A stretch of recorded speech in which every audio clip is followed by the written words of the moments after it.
হলো ইংরেজিতে আমি আপনি কোনো কিছুকে নির্দিষ্ট করতে হলে দা শব্দ ব্যবহার করা হয়, অর্থাৎ নির্দিষ্ট করার পূর্বে ছোটবেলায় আমরা মুখস্থ করেছি দি কাউ। কি কথা বলেন? রচনা পড়া হয়েছে দ্য ক্যাপিটাল, রাজধানী বলা হয়, আমি সেই দিকে যাব না।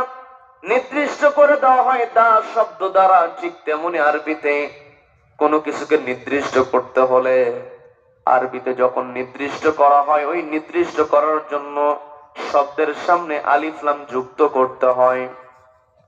আল্লাহ রাব্বুল আলামিন হামদুন শব্দের পূর্বে আলিফ লাম যুক্ত করে দিলেন।